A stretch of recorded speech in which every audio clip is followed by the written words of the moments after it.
Hey everybody, welcome back to Jeff Bowles Central. Checking out Stellar Blade on the PS5.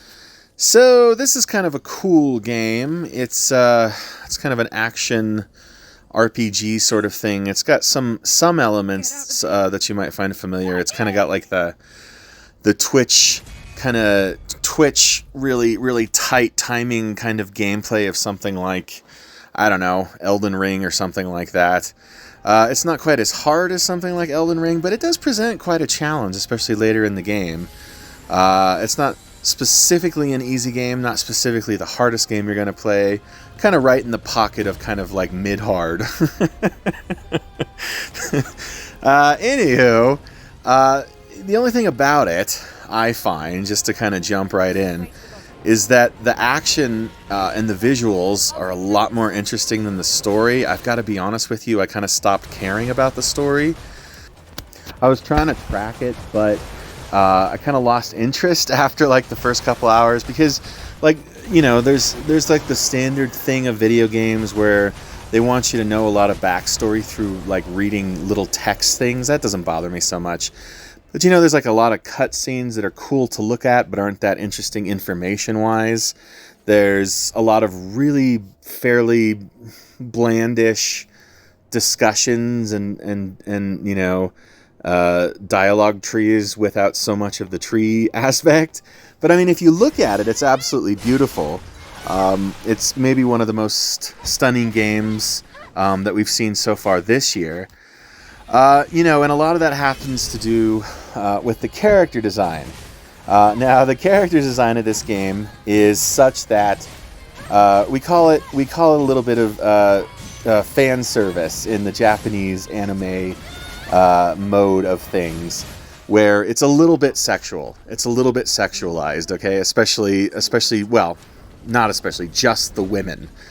The women in this game are scantily clad. There's a lot of skin showing, so I don't know if you have a problem with that. It is an M-rated game, but it is a little bit more in your face than most games you'll find on the market. So if you have a problem with that or like a sensitivity to that, maybe think about avoiding it. Or if you have like you know, people that like children, for instance, I don't know. Just a disclaimer: it's not gonna bother everybody, and in fact, let's be honest, it's a bit of a selling point for a lot of people, especially for a lot of men.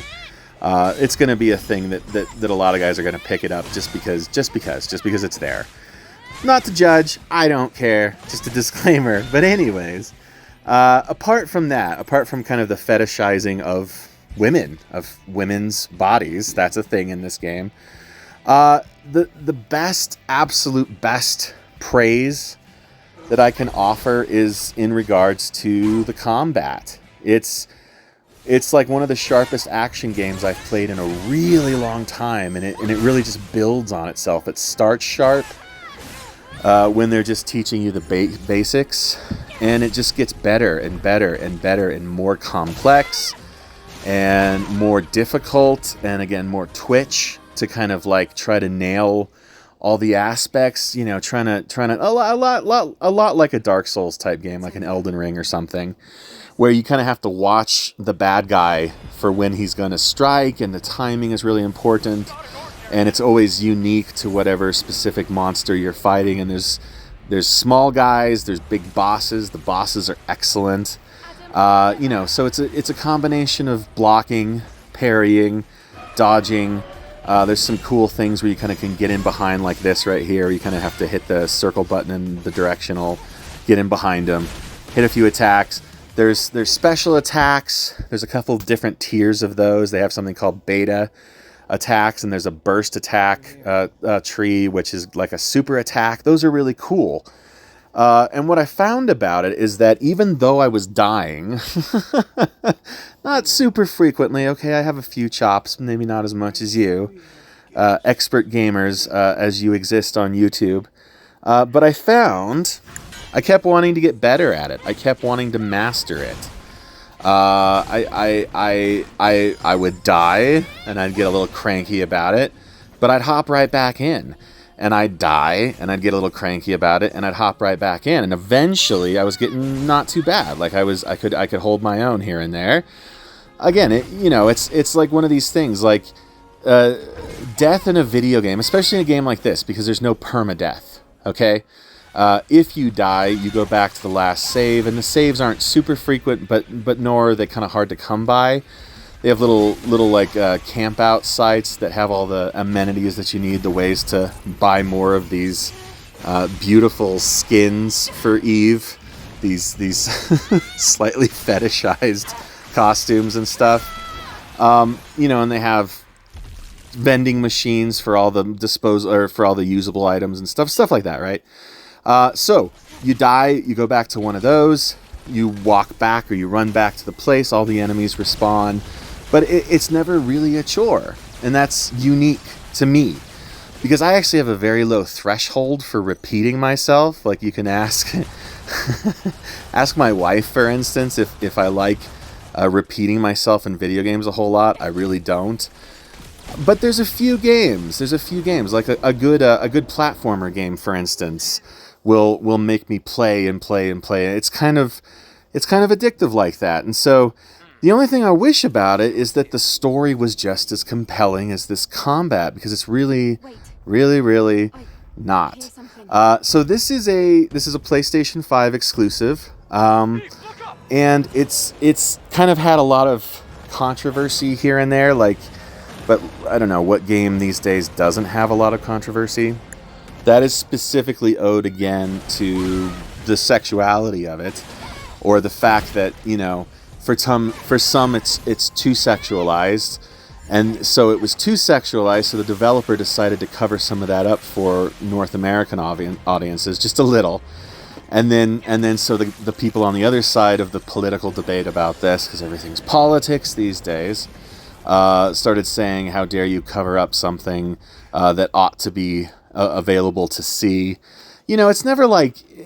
It's not even really hard R-rated, or anything like that. Maybe PG-13, but, the level design... to change the subject, is also superb. That was an awful segue.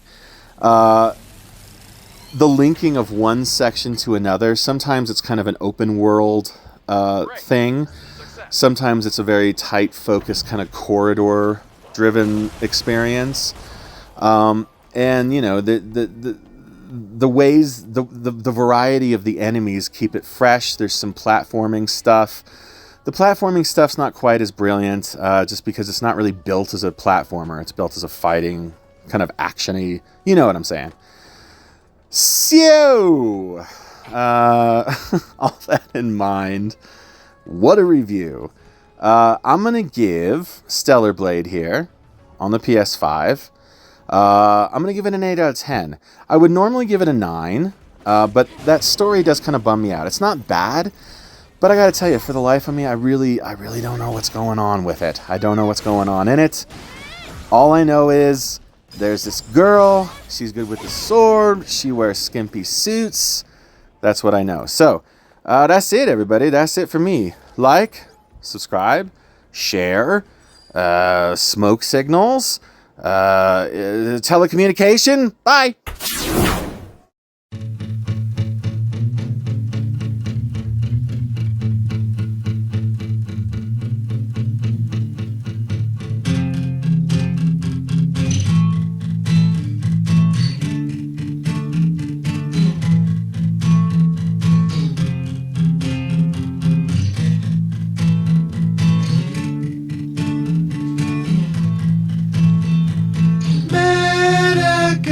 School when I was 9,